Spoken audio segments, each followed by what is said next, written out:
Good morning. Hey there. How y'all doing today? This is sunrise on day 2 of my Ice Age trail hike.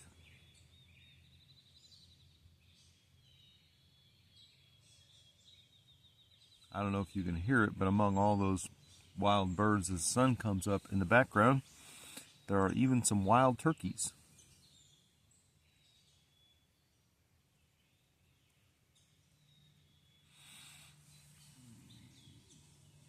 I slept pretty well last night.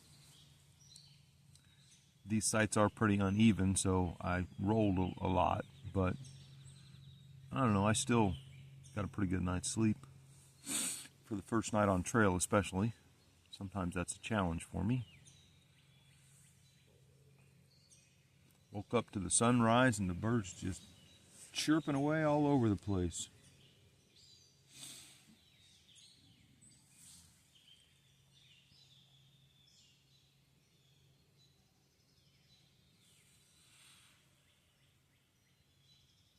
But I got to get started moving around and packing up now.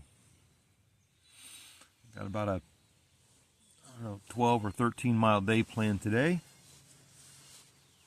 And with luck, I'll make it into Lodi, Wisconsin in time to have lunch at Lucy's, which is a little cafe in Lodi, which I've heard tell is one of the most frequently visited stops in this portion of the Ice Age Trail. So looks like a really nice little diner, and it's about 10 miles out. So I do need to be underway by probably 6 or 7,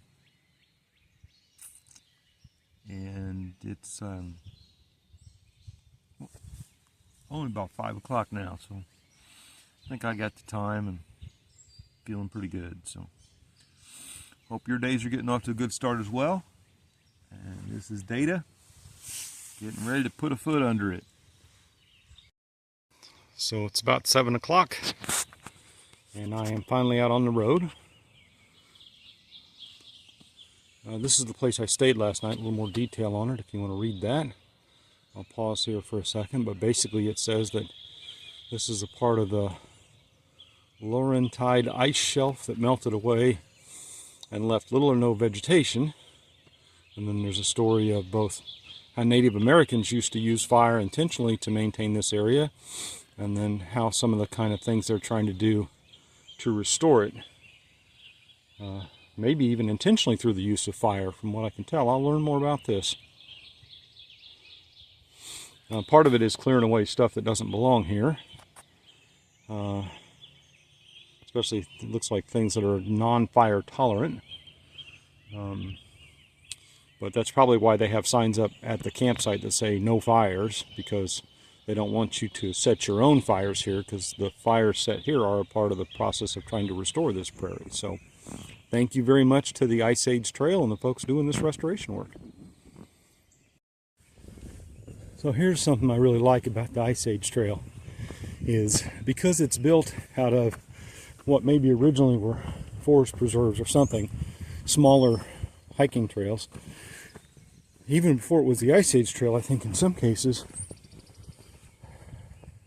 here's a bench built to Professor Ludwig v. Birch something, for his 70th birthday in 2010. And there's a whole little bench and a place to put your feet up, and a little stone patio kind of thing. Little spot down there. And then the view is out over that valley. I started the day with a couple 100-foot climb. Not anything dramatic up this trail right here. But, you know, for 7:30 in the morning, it's a very nice little view. Anyway, and off in the distance there's Lake Wisconsin. There's some kind of a building down there, down the hill. I can't tell what that is exactly, but anyway, I'm gonna get back to hiking. Blazes on this trail are marked really nicely. They tend to have, like this has a little map It tells me I'm right here at the junction of these two trails. And off in the distance you might see there's a fence post like thing, 4x4, that's got a white blaze on it. So that means that's the trail that says it's 0.4 miles. And then there's a 0.8 mile trail, which is the Ice Age Trail. So of course I'm going to be making that left and taking the Ice Age Trail. So just beyond that little bench with its patio and the view, there are a couple of teepee-like structures that have been built out of fallen wood around here. I don't know if these are used by the Boy Scouts for educational purposes or if some people come in here and camp. I don't know. It's not, again, not an official camping area, but you know, this person wanted to set up a tent. I could have probably set my Durston up inside either one of these two and had a leveler ground and just as much room as I needed if I just cleared out a few sticks. So, and this is in the middle of a little pine forest that I've stumbled into. It's got nice pine needles on the ground, nice wide path.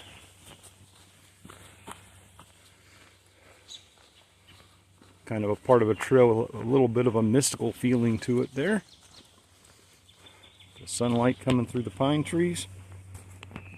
What a glorious morning. And then, as on all of the Ice Age Trail, really, I come to a parking area. Because I think originally the trail was more like segments like in our forest preserves down in Illinois. So there are parking areas every, I don't know, probably down in the southern part of it at least, there seem to be every 5 to 10 miles where folks can come and park a car and go for a day hike. And then there's information about the whole Ice Age Trail up on these placards. And let's see, if you enjoy your hike, you can donate. And then here's a look at the segments in this area. This is actually what I'm hiking today. I started up here at Gibraltar Rock. Now I'm about to have this big long road walk. That's what the dots are. That's a road walk. And then there's a trail right here through the Fern Glen segment.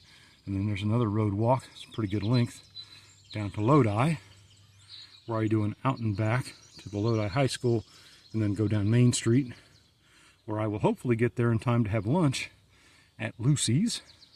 And after lunch I will hike further down here into the Lodi Marsh segment, where you can see a little triangle there at the end right there. That is the Lodi Marsh DCA. It is a designated camping area, and that's where I'm headed for the day. There's not really any water that I can pick up on trail until I get to this segment in the Lodi Marsh, but I'll be able to get water when I get to town. Now here's the map of just the Gibraltar segment. It's a total of 4.8 miles, and I'm kind of right here in the middle of it, so I've got a road walk down Slack Road and across something else till I get to the next part of it. And then I've got 2.3 miles of a road walk till I get to Fern Glen. So the trail is kind of like that, and as much as I'm not a huge fan of road walks, I'm not going to whine about those or even film any of them, I don't think. I grew up out in the country in Indiana, so, you know, as funny as this might sound, road walks were how I got to school for most of my life.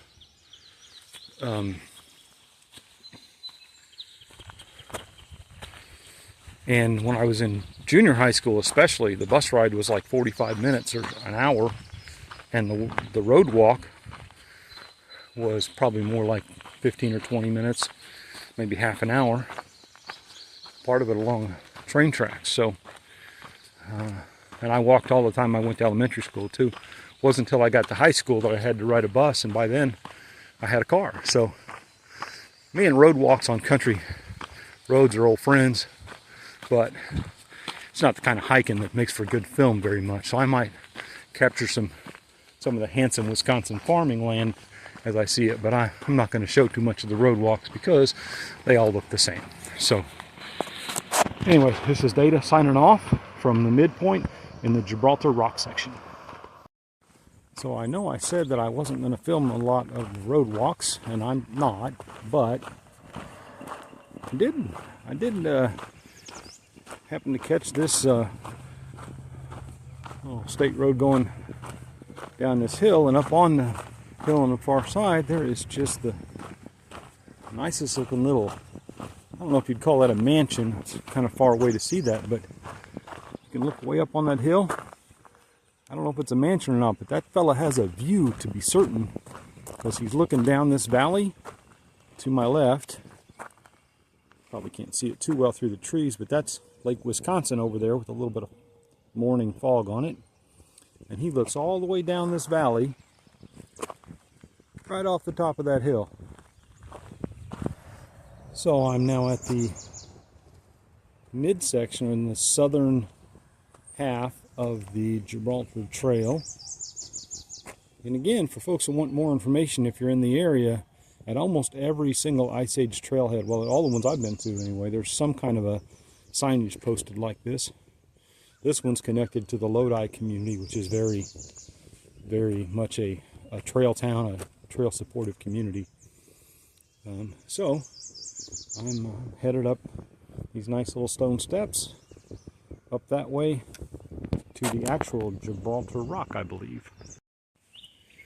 So I'm just partway through the southern section of the Gibraltar Rock section, and I've run across an area, a whole little valley really, that is covered in sets of these little yellow flowers. And it's early in the morning, so they haven't opened up completely. I think you get the sense that there are also some little purple flowers scattered in there.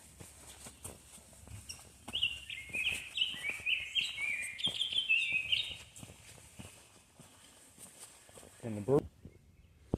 So I think I found the Gibraltar Rock viewpoint. It's a little side trail off of the Ice Age trail, but it's not even a tenth of a mile. It just comes out towards this precipice. But I would say, you know, that would be a fall right there. That's a couple hundred feet down to the ground or more. So it was quite a climb up here, but it's a lovely view out. I think I'm looking to the south right now, judging from where the sun is. And then this trail along the edge of the cliff goes this way, and the Ice Age trail is just up the hill to my right. So let's see what some of this looks like carefully.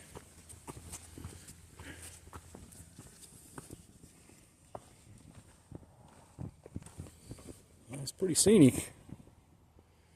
Some big old evergreen trees clinging for life in and among these boulders. Well, Mother Nature and her glaciers did some work in here.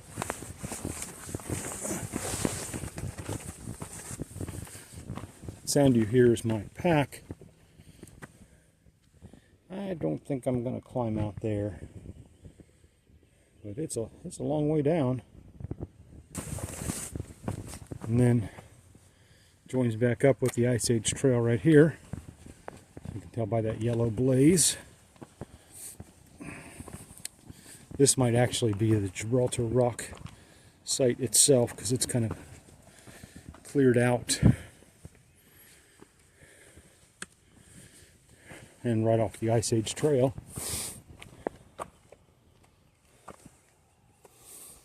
Well, I got to give it to Wisconsin farmers. They sure know how to make a farm. I'm sure these places are very productive, but they're also aesthetically, like Norman Rockwell, kind of picturesque from up here on top of Gibraltar Rock.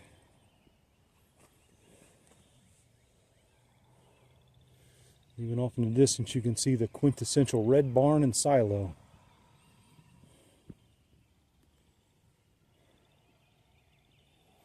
Yeah, I'm about 2.5 miles in after a little over an hour, so I'm making pretty good time. And I could take a pack-off break and enjoy this view in the shade, but look how far down that goes, goodness. There's another segment after this one and after a road walk called Fern Glen, and I think there's a little park there. Anyway, I'm going to stop in it because it's about my halfway point. It should be about the 2-hour point. So, my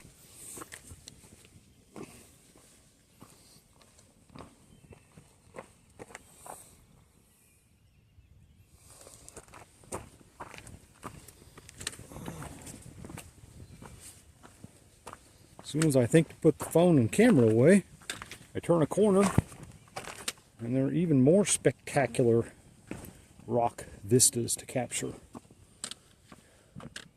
Wow.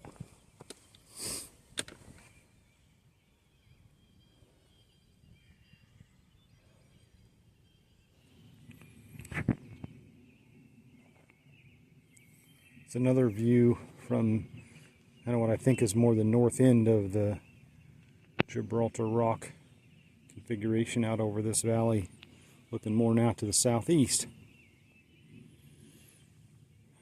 There's a lot of good documentation and research that's been done on the geological forces of the glaciers that helped to form this part of the Ice Age Trail, really the whole Ice Age Trail, and the reason for its being a National Scenic Trail. And I've only read a little bit of it, but every time I hike, I go back and read more about the sections I've just hiked through, and now I'm realizing maybe I should be reading those before I hike the sections, because this is just Mother Nature at her finest right here.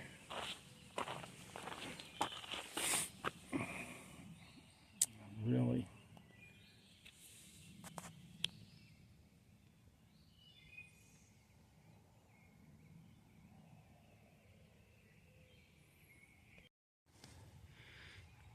Here's part of why we all get to enjoy this wonderful landscape. Somebody set up a homestead here in 1849. Looks like they dedicated that park in 1929. All for the pleasure and use of future generations. Very nice. So, thank you very much to the Richmond family.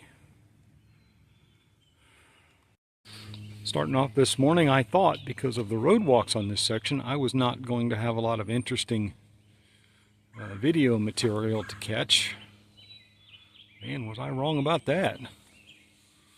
So this is kind of the downside, the bottom side of some of those cliffs that I was walking up on top of a little while ago, as I head out toward a road walk and over to Fern Glen segment of the Ice Age Trail. So I've come to the parking area at the southern end of the Gibraltar Rock segment, and like in a lot of the segments on the Ice Age Trail, they have a really nice little kiosk here with information about the trail. I'm sure it's similar to the information in other places, but the bench is a little bit different, and it's really nice that they have different kinds of benches and accommodations at each of these stops, so you can just sit down. I'm actually going to take a little shoes off break here maybe and have a little snack and at least take the pack off, because this is nice because this bench is in the sun this time of day in the morning. This one is in the shade, so I have to get my cloth out and dry them off a little bit if I want to sit, but again, okay, well, that was a nice little pack-off break. Took about 10 minutes. Ate one of my Paleo Valley meat sticks. Really good, healthy stuff, naturally fermented and doesn't have any GMOs in it and stuff like that. About 90 calories. And then I had some trail mix that I make myself using some stuff from a local grocery store and mixing in some walnuts and a few raisins. So I probably loaded up on, a couple hundred calories, something like that, 150 or so. Put some electrolytes in my water, and now I'm going to head out the parking lot and down Highway J for about 2.3 miles until I get to the Fern Glen segment.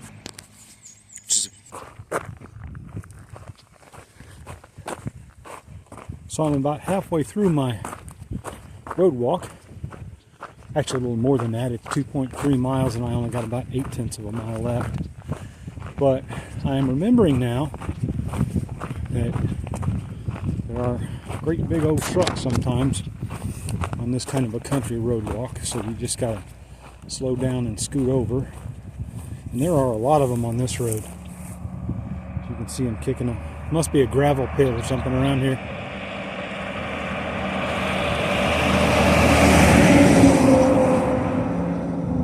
It's 2 in a row. I think I've seen this guy here a couple times today. So I'm remembering that on a road walk in the country, just because it says it's a road walk doesn't mean you have to walk on the road. You can walk on the gravel, on the shoulder, on the side of the road, which you should do. Because it's easier to get off the road, like that way all of a sudden I had two-way traffic and that truck couldn't scoot over. But more importantly, the blacktop and the asphalt are hard and hot as compared to the shoulder. Shoulders are almost always gravel. And so they're softer and they're not as hot. So I've come to the end of that 2.3 mile road walk. A little after 10 o'clock. It's got a nice sign by the street, but you got to look around for a minute to see that there's the kiosk. And this one's got a flat bench on either side of it. I actually think it's kind of nice how each of them is a little bit different. Probably reflects, you know, they were built at different times and stuff. So we've got a little map. Hiking map to the Lodi area segment. And then off we go to the yellow blazes. Follow the yellow blazes. Looks like a little dry creek bed. I've run across 3 or 4 of these today, where it looks like in rainier periods or maybe just in winter snowmelt runoff they have water in them, but I have not found much water on trail today. So now we're entering some private land owned by the Pertzborn family. Thank you very much to the Pertzborns, by the way. It's really nice that they let us pass through this land clear since 1999. They've owned it since 1955. See, when people ask, Bruce, why are you a thru hiker? It is literally families like the Pertzborn who have helped build these trails over decades and decades just by being good neighbors and good people, and they don't sell the land. They clearly still own it. They'll probably always own it. This is true a lot more on the Appalachian Trail even than they'll admit also. But there's a right-of-way that's been established, an easement, and probably it's protected in a way that keeps it protected forever. But clearly the family that owns this land is generous and kind-hearted good people, and they've let people hike through here since 1999. Imagine that, 26 years or so. So again, thank you to the Pertzborn family. My apologies because I'm probably slaughtering your name there. I apologize for that, but thank you for letting me hike on your property. This is data on trail saying the world needs more people like your family. I can tell you that for sure. Just came across a couple of those erratics that I was talking about. There's a good size one with some moss on it. There's a little one that's covered in moss. Set up them over here, and then this big fella, about waist high. You can always spot the erratics because they look almost like river rocks, only they're huge. They've been around enough. That one looks like it's some kind of marble. I think some of these are quartzite, and I think others are granite. Some might be sandstone, I'm not sure. But there are a bunch of littler ones scattered along here. So I've been seeing those for the whole day and a half I've been on trail. So I might capture some more of them later on. They're just kind of interesting because they pop up kind of randomly. on the trail. You'll be walking along on a trail that looks just like this, and suddenly in the middle of nowhere there'll be a boulder. It's like, you know, 3 feet tall by 4 feet around. Probably weighs more than my truck does. Just sitting in the middle of a completely otherwise smooth trail. Bench to sit on in the middle of nowhere. Dedicated like a lot of these benches are. This one is to the Groves family because they helped to conserve this easement, or this conservation easement of Fern Glen, and helped to protect 436 acres of land. Nicely done, folks. So thank you to the Groves family, you know, for the bench and for the conservation insight. So I just came out of the south end of the, or east end, I don't know how they think of it, the Fern Glen segment. Now I have a little road walk again, a couple of miles into the outskirts of Lodi. So this is me coming back down part of the short, I actually show it as a blue blaze, goes over to the junior high school and high school.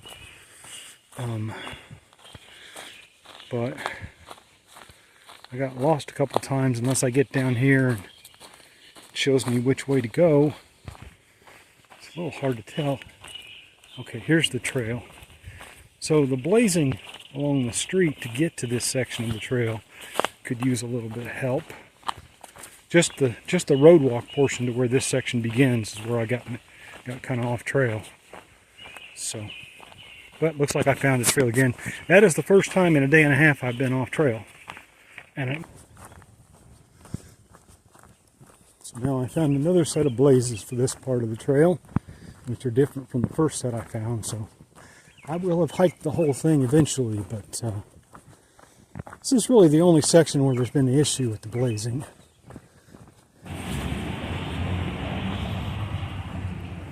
So we got your Casa Luna Mexican Grill, and place to get a haircut, and a photography studio, and tax and accounting people, and a wine bar. A thing called the Burger Den, which looks to be burgers and beers and whatnot. They're open in case I don't get down to Lucy's on time. Well, I think I'm going to make that. It's a little alpaca clothing store. A big fan of alpaca wool. So, I finished up lunch at Lucy's. I got there about 12:30. Had a spinach salad with grilled chicken and vinegar and oil dressing on it, and had the soup of the day, which was potato and bacon, cream of potato and bacon. It was really good. So now I'm entering the Lodi Marsh segment. This segment is only about a couple hundred yards outside of Lodi as you come up a rise, but it's not actually very well marked as you come up until you get over to where the parking area is. The parking area is kind of tucked behind some evergreens, so I kind of almost walked past it, but then I noticed a bunch of cars that were parked there, and I thought, well, that's probably a trailhead.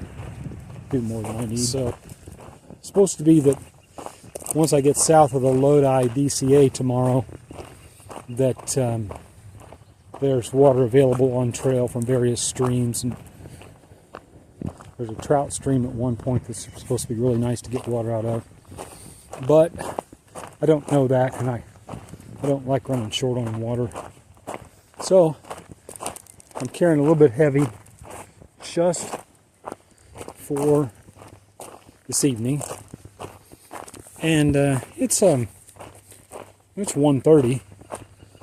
And I've only got 2.3 miles to go to the Lodi Marsh DCA.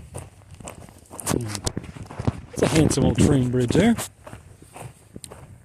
I didn't know better, I'd say it's probably still in use. Might still be, actually.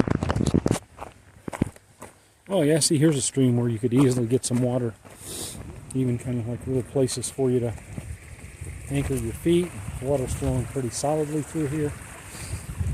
So maybe I didn't need to carry 4 liters, but you know, it's only for a couple of miles. So it'll be even easier for hikers, actually. If you get just past it, there's a little path down to the edge and like a little dam that's been made up, so you could much more easily get water right there, really easy. Either scoop it or get it out of the flow on this side, either one. So just south of Lodi, right at the train trestle, there's a nice water source. So as I get into the Lodi Marsh, I run into my first set of Virginia bluebells on this hike. And I love the Virginia bluebells, but here's some that are like really, they're white or lavender, really lightly colored. I've never seen them like that before. The ones I have and the ones I've seen in the wild are always, you know, very much bluebells, like a light blue or a lavender kind of color. So it's interesting to see that variation. And so I hadn't really been keeping track of this, except now I noticed a sign which says I'm now entering Columbia County. I think I was in Columbia County before, and now I'm actually exiting it because I'm going the other way. This sign is facing kind of north, but it's interesting informational sign because at the bottom it shows you that the western terminus is 625 miles away, and the eastern terminus is 425 miles away, and Lodi, the city of where I just came from, is 2 miles away, sorry. And Devil's Lake is 22 miles north of here, and that's actually where, just past that actually, is where my Ice Age Trail adventure began last year. And they also have a couple of Leopold benches. This one looks like it's, you know, brand new, like this year new probably, compared to the ones I have at home that are a couple years old. And this one has seen better days. And they've done some work on it over the years, but it's nice that the trail maintenance crew decided this one might be a little bit beyond repair, so they've replaced it with a new one. So I'm about half a mile from the DCA in the middle of the Lodi Marsh segment of the Ice Age Trail, and I come across this beautiful modern log cabin out here in the middle of nowhere with all of the amenities and no neighbors, surrounded by a portion of the Ice Age Trail. So this is really as much for Mrs. Data as anyone, but when I talk to you about wanting to find a cabin in the middle of nowhere, I'll show you the view these people have out their back patio.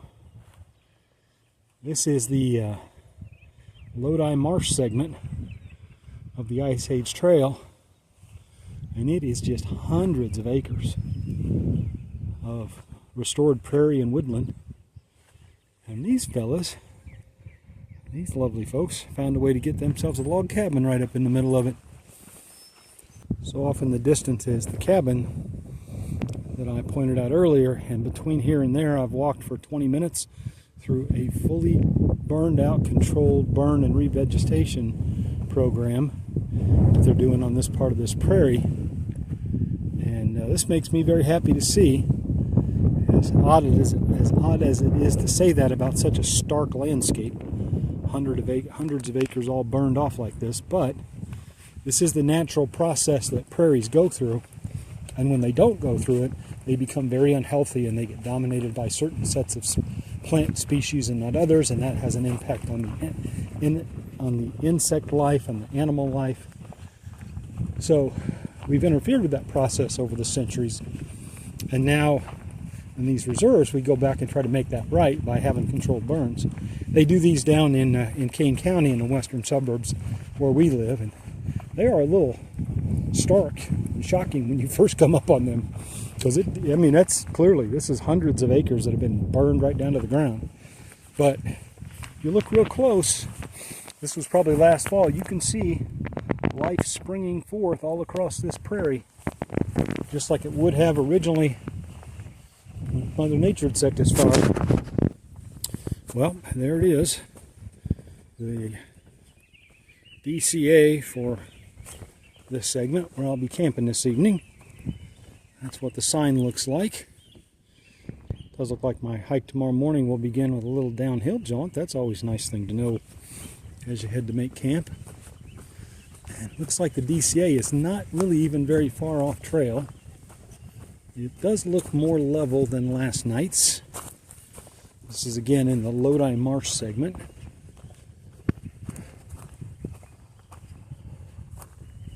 So now I get the enviable task of picking out a campsite. Here's the dispersed camping rules for this one, and then the mailbox has a trail register, which I'll put a notation in a minute. But right now I'm going to hunt around and try to see if I can find an optimal place to pitch a tent on fairly level ground, hopefully at least more level than last night. Oh, beta here at the end of a pretty long day. I went 13.7 miles with about 1,500 feet of ascending and 1,500 feet of descending. And you can see my shirt hanging off of the post over there. I'm going to camp just on the other side of that. We're pretty near the trail, but the trails out here don't get a lot of traffic, so I think I should be fine.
So that's it, fully set up in whatever 10 minutes or so that was with 6 stakes.